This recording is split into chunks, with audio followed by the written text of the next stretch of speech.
of national and international concern.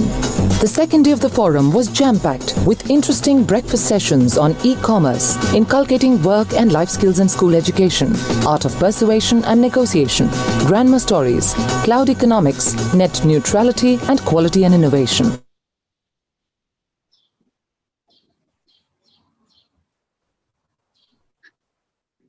Hi. Hi, Nicolina. Really nice to see you. And this is Namita. I'm your moderator.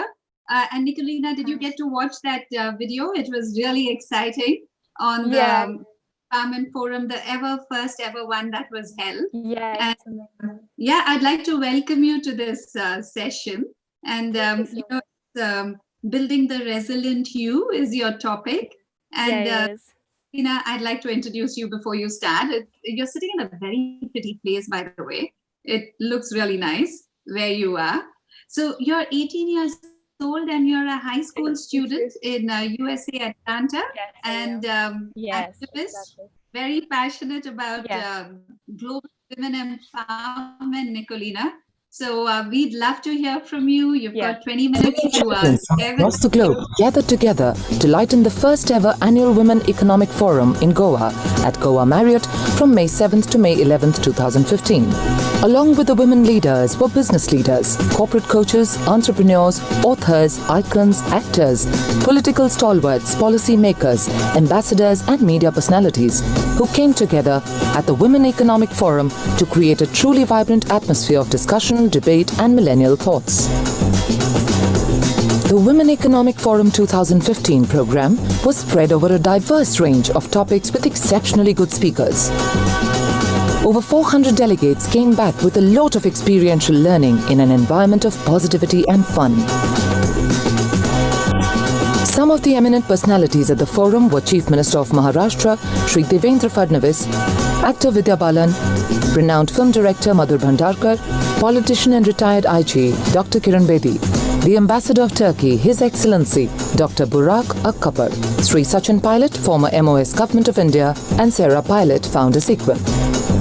The first day of the forum started with a curtain raiser session introduced by the lady herself, Dr. Harbeen Arora, Global Chairperson, Women Economic Forum, and All Ladies League, the world's first of its kind all-women's international chamber. It was started with interesting plenary sessions on subjects ranging from religion to violence against women.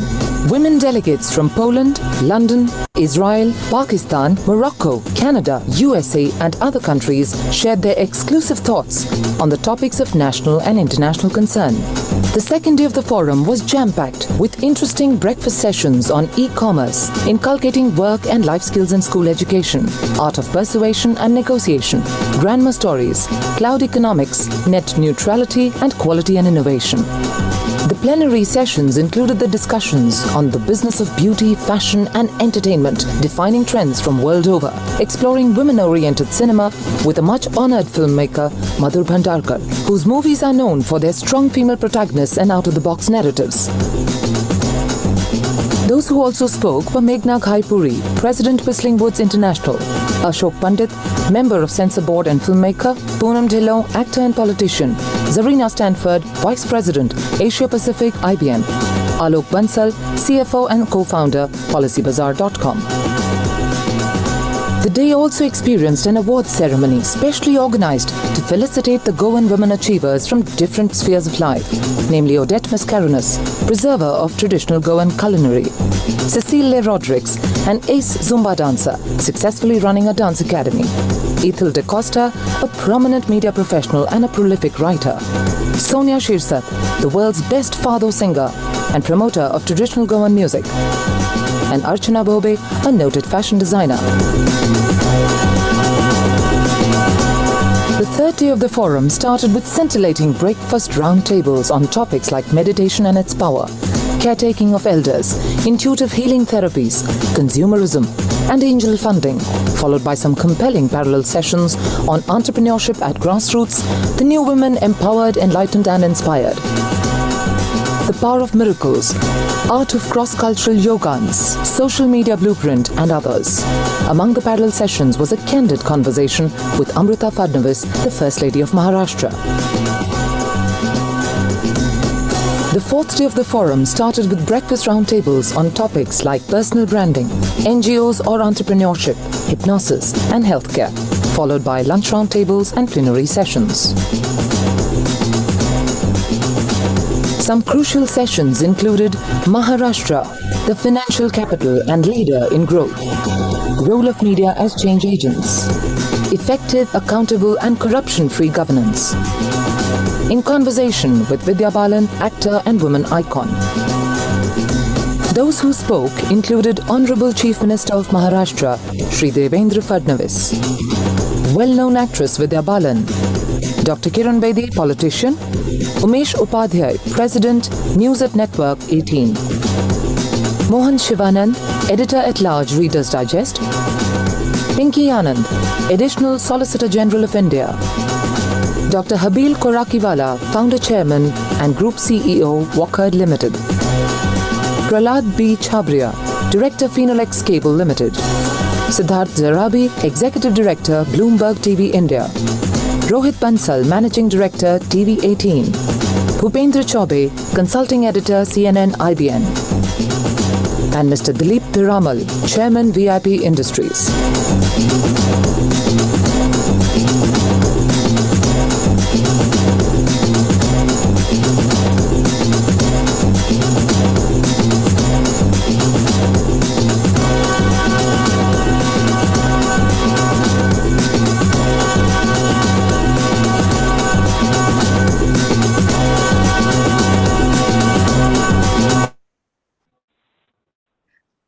Thank you, Nicolina, for putting up with me, introduce you in between the videos. Sorry about that. But it was really nice to watch that video, Harbingers of Change, and that's where everything started. So, Nicolina, like I was speaking about you, and I'd like to introduce you once again to our audience. At 18 years of age, an activist and totally passionate about global women empowerment, and you're a student at Atlanta. This is really exciting. We'd love to hear from you, and building the resilient you. What a fantastic topic to be sharing. So over to you, Nicolina, and you've got 20 minutes with us, and then we'll handle a few questions. So you're on. Okay, perfect. Yeah. Thank you so much. Yeah, thank you so much. So I'm really excited to speak about this topic I'm really passionate about, because I'm trying to empower youth empowerment. I'm a youth empowered activist, and I will present you my 8 steps to infinity, how to live mindful life is in perspective of a teenager. I separated those 8 steps in 4 that you do inside that will have impact on you, especially you, and 4 that will have an impact and benefit from people who are surrounding you. So I will start with a question. How many times per day you say thank you? Just simply thank you for example, sun rising up for you, or thank mom for giving me a birth, or I'm thankful for my education that I have, house that I'm living in. And that's really important question, because usually people, teenagers, are not thankful enough, not grateful for what we have, because next moment you won't have it. For example, you one moment you have something, the next you won't, and that's how life works. And we have to appreciate everything we have right now, and we should know the value of it, the worth of it, and then appreciate it and be grateful for what we have. And that's the most amazing and most important feeling that we can have and we can sense, and that's to be grateful for what we have, and to know the values of it, and to appreciate it, and to know what we have, because people all around the world may not have it. That leads us to my second point, and that is carpe diem. That means seize the day. Be aware that you what you have right now may not have it tomorrow. So my mom used to tell me this story when I was really young, and that's a story about a brother and a sister in time of World War II. So her little brother lost his shoes.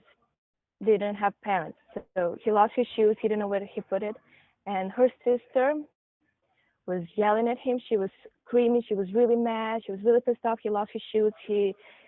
And another second, somebody knocked on the door. They open the door and they see the whole military standing behind the door and saying that her younger brother has to go to serve his country. The next room, they took him. The last time she ever spoke to him was when he lost his shoes and she was yelling at him. That was the last time she ever saw him again, and all the bad things she said to him was about he's losing his shoes, how can he do that, and she was really pissed off, and she didn't know that's going to be the last time she saw him and talked to him. And that's really powerful and sad story, because we have to be aware that we should spread more love, and if we're arguing with somebody, we should just finish it with a hug or just nice words, because you never know when's the last time you're going to see somebody, hug somebody, say something to somebody. You just want to be aware that you want to finish conversation and anything with a smile, with positive thoughts, and to seize the day to know and to respect and value all the things we have right now, and to appreciate, because you never know when the last time you're going to have it. And we have to live our life with full potential to know to just stop existing and start living. We have to be aware that people might not like what we do, what we are, but it doesn't matter, because if that makes us happy, that's the most important thing. We don't need any reasons to do something if that makes us happy. One of the lessons that took me a lot of time to do and a lot of time to learn is that I have to love my body and I have to love myself. I have to accept myself the way I am. It took me actually a long time to learn, but I'm really grateful and thankful for my body, for everything I've been through. I'm thankful for my body to get me to all the sicknesses I had. And I'm really, really grateful for that, because my body is not just a knob, a statue, or just sculpture. It has its benefits in it as a great, great power to heal me, to, like, I just remember all the things, all the steps I've been there, all the places I've been there. Thankful for my legs, because I was walking a lot, and all my body and my hands. I'm really grateful for that, and I have to accept myself the way I am. And we're living in the world where everything is there. Everything is served. You always have it served how you're supposed to look. It is served how you're supposed to act. It's served how you're supposed to speak, look, talk. It's how you're supposed to dress. And then you realize, I really don't have to look like that. You have to say no to that, because girls, we really do not have to look like Victoria's Secret models. We really don't. Like they say we should, but we don't. If we're proud and grateful and satisfied with our body, that's it. That's the most important thing. Guys don't have to look like Calvin Klein models. I think we're perfect just the way we are, and we have to accept us the way we are in order for somebody else to accept us. So we have to be grateful for the body and to appreciate it. That's our temple. That's who we are. That's saving us from everything. And we have to accept us the way we are. We have to accept all our scars that we have on our body, or stretch marks, anything that's not perfect, because that's perfect. We're perfectly imperfect. And I really like that. We're not supposed to look like robots, to all of us to look the same, because we are not the same. And we should not fit in. We have to stand out, and we do not have to look like girls from magazines or Instagram. We should be the way we are. We have to shine from inside out. We have to spread good vibes and energy. That's how people connect, not because of the looks. And fourth step for benefits for impact on yourself is that we should have small steps every day. I like to call them baby steps. You got to move differently if you want to different. Do something anything. Just start somewhere to get somewhere. That's what I like to say. If you want to start, for example, working out, do not wait for Monday. That's what I used to do. I wait for Monday and then I start working out. But why? If I'm motivated on Thursday, I'll start on Thursday. I don't have to wait. We have to start. We have to start from somewhere. Baby steps. Set yourself a goals. For example, if I want to go to college, a really good college, then I have to set steps. Okay, I have to do my SATs, I have to do write essays, my college applications, and then you just check it out, cross it out what you did. If you want to quit a job and have a better job with better salary, or just that makes you feel better, not just, oh, I have to go to work, oh my God, no. But you want to go, oh yeah, I'm going to the work, I'm happy about it. So you have to just set yourself goals. Okay, let's just find a new job, then quit the old one, starting from there. You just have to start from somewhere. I I started from I started nutrition, having and eating healthier food. Just I just quit eating sweets. That was really hard for me, but I quit that. And then I started drinking this, and then a little bit less than that. And then I started being vegetarian, and I'm vegetarian for almost 2 years. And my body's really grateful for it. I'm taking care of my body and myself. And then I started feeling better. I don't need all the bad and crap food I used to eat, the junk food. I started eating fresh salads, fresh fruit, fresh vegetables, and that's more than enough for me. And we have to start just to start for anything. And then when you make your goals list and you just check it out, that's amazing feeling. That's when you beat yourself, you challenge yourself, and then you beat that challenge, and you see, oh, you check out the goal that you set for yourself.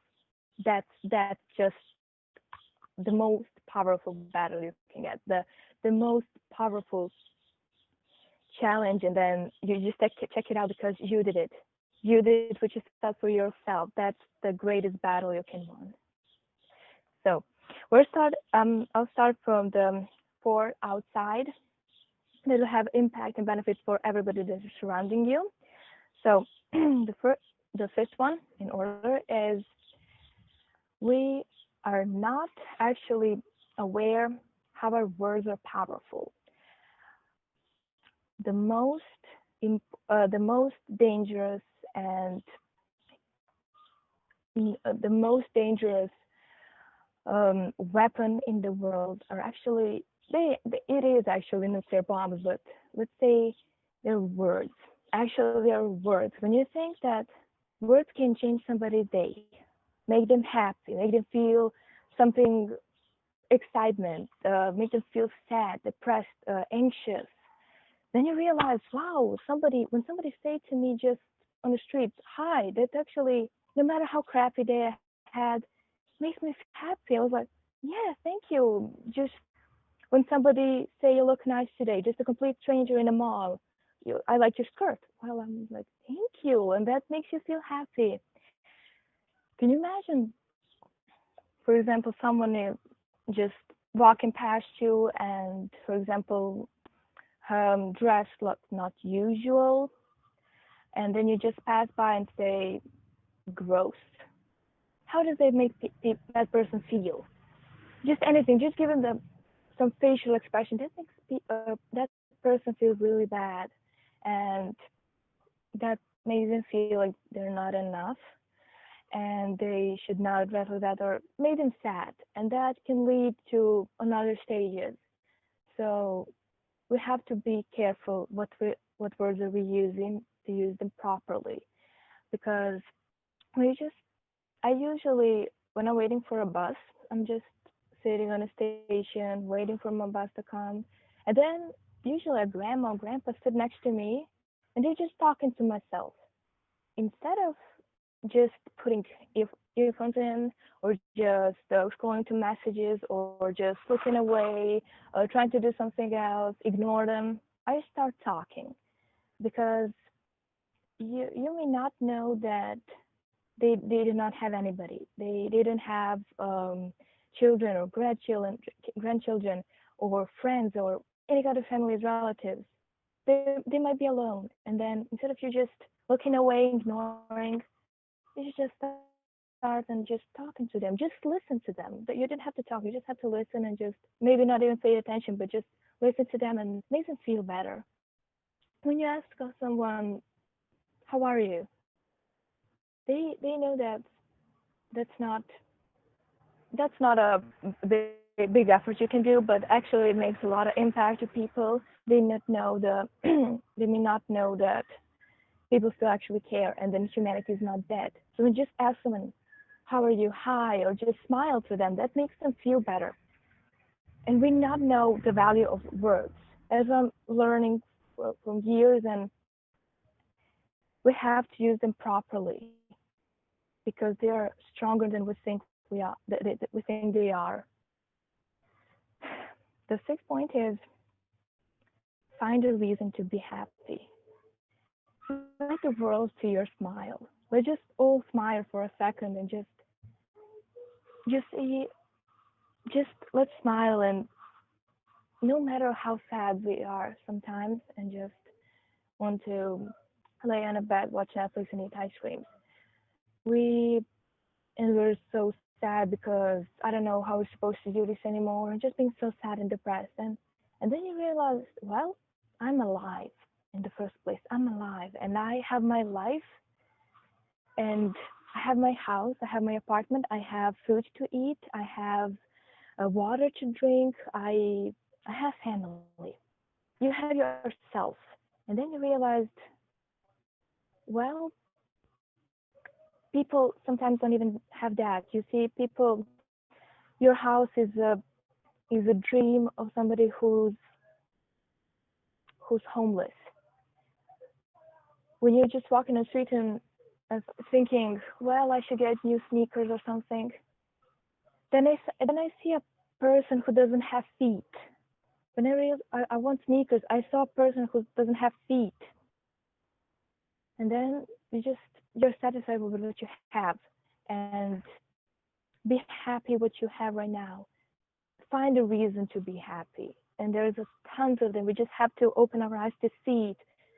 I'm happy to see this flowers over here. I'm happy to be in this amazing place right now and to just see all those trees and all those green and see, and I'm grateful for having my family. I'm happy when I see my sister smiling and watching something. That's what makes me happy. And you can always find something. There is always something. We just have to open our eyes and see what the beautiful world that we're living in right now. And we have to appreciate it and accept it and be grateful for it. Another key point that I have is that we have to help someone.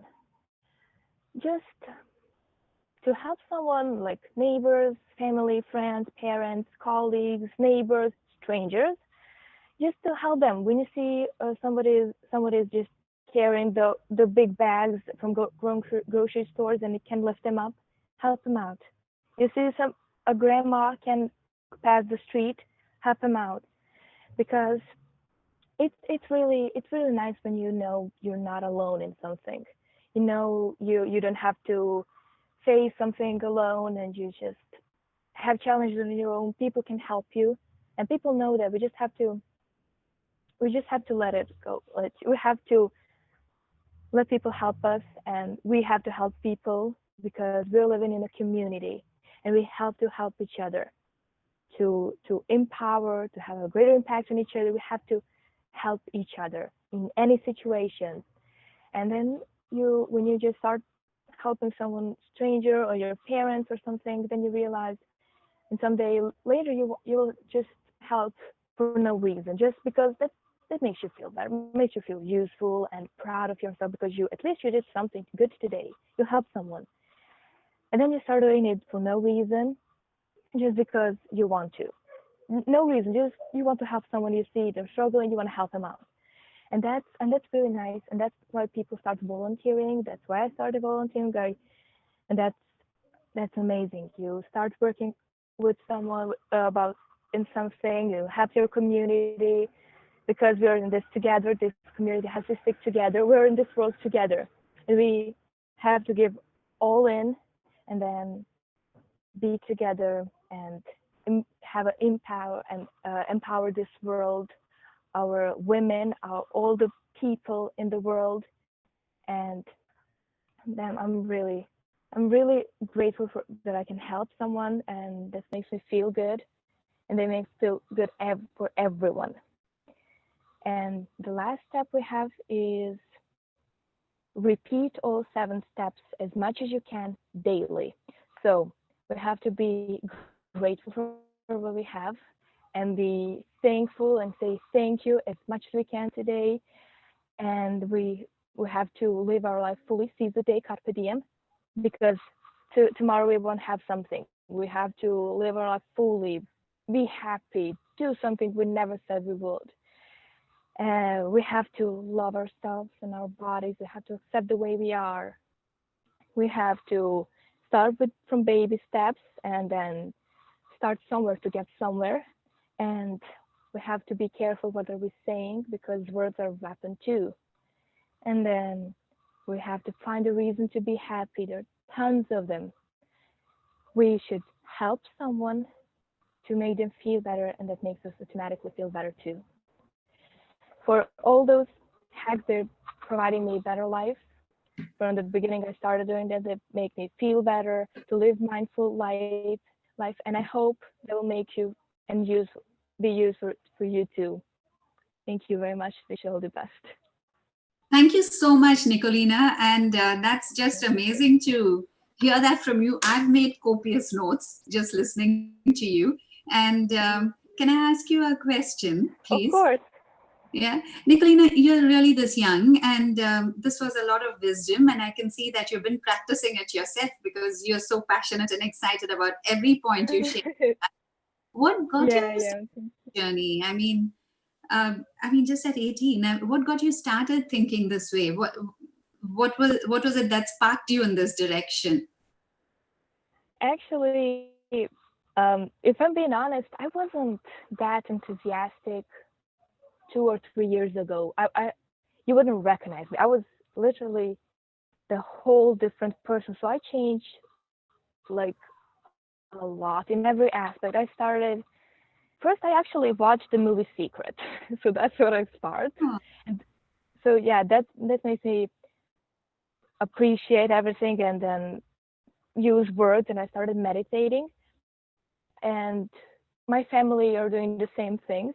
So we're all same. And then I started being so in route and not like anything that like make me mad or something. Just okay, that's what's supposed to happen. So I'm facing out and be like, yeah, that's how it's supposed to happen. I'm not gonna be mad or something. That's how it's supposed to happen. And I'm trusting the process. I'm trusting the universe is going to get me something. If I say that I want it, and if I strongly believe in that, I will get it. So I'm just not stressing about things, and I'm starting to appreciate everything. Meditation helped me a lot, to be honest, and opening my chakras and meditating whenever I can, and just reading. I am a passionate reader. I read a lot, and I started drawing actually, and people say that I'm really good at it. So I started doing that because it makes me feel calm down, and I love making something out of nothing. Then you just blank paper, and then you just something amazing, some sculpture from Louvre. That's what I do, and that's how I started, in just small steps. Okay, that's really interesting. Thank you for sharing that. And what do you see yourself doing going forward? I mean, if you look at 5 years, 10 years from today, what do you see yourself doing, Nicolina? You're going to just have the most amazing influence and impact. I can see that. But thank you. Oh, thank you so much. Yeah. So, I see myself as a really, really happy woman. I see myself being so happy and so satisfied with anything I have. Doesn't matter. I will just see myself as really happy person, really satisfied and really grateful for everything I have. I see myself probably still meditating. I'm pretty sure I'll do that. I will still draw. I will empower people. That's what I'm gonna do. 100%. I'll empower people, empower women, youth, the kids. Anyway, I'm just gonna empower people because that's what I feel I'm really passionate about. And that's what I'm going to do any way possible. I'll just do it anyway. I always wanted to help the world. Even when I was like maybe like 11, 12, I had a idea that I wanted to somehow help people in all around the world, to people in need, to just make something. And I wanted to make an application for that, for phones.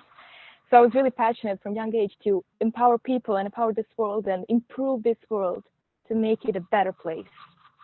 So that's what that's what I probably will do, and I see myself as that. And I can see you achieving that, Nicolina. We can see you achieving. And before I have one request of you and one question. Is that given the current scenario and what the whole world is going through, what are the 3 things that you would suggest we focus on so that we can think positive and look to the future? What would you suggest, Nicolina? What's the advice you would give us? We're right now when we're in really challenging times because of the whole virus, and the whole world is in collapse, and because of that we have to stick together. It's not just one country, it's not just one town, one place, it's just the whole world. So we are sticking together. Everybody's going through the same thing, so we have to stick together and empower each other. We have to be there for each other. When that happens, I had to left my school in US and to come back to Serbia, and then every day I was checking on my friends. They're checking on me from all around the world. I check them from Nigeria, from Montenegro, from Spain, from Bahamas, from United States, from everywhere, from India, from Japan, from China, all around the world. We're checking each other to see how we're doing. That's what we have to do. We have to say hi to our friends to see how they're doing, because they may not be as strong as we are. So we have to help them out and to see how are they doing. Sometimes I actually spend a lot of time watching movies. I do that. So as a normal teenager, I was watching TV shows, and I was watching TV and movies. That's what I did quite time. I'll be honest. I did that as normal teenager, normal people. That's what I do. But I was busy with college applications, so I was doing that. For everybody who can't do that, we can call each other on Zoom or just in some phone calls and talk to each other. Maybe just go to see each other if we can on social distancing, and be there for each other. That's how we're gonna deal with all of this, and that's how we're gonna survive, and that's how we're supposed to get through with it. Sticking together and checking on each other to see are we all doing okay. That's fantastic. Thank you so much for sharing this. And you made such a difference to everyone who's been listening to you, Nicolina. And we wish you the very, very best. We know you're going to create a future that's not just going to help you, but impact many, many others. So all the best with that. And from the Women Economics Forum, Nicolina, we'd like to confer an award on you. And that's the prestigious, iconic award. That's Women Creating a Better World for All. So congratulations. Oh, thank you so much. Oh, thank you. Very proud of you. Thank you so much. And no, thank you for taking the time out today and sharing for us. You've changed our lives. It's my pleasure. We wish you all the best. We wish you all the best, Nicolina. Thank you so much. You made my year. Thank you so much. I'll cry now. See you then. You take care. Bye, Nicolina. Thank you. Thank you so much. Bye. Bye then. Bye.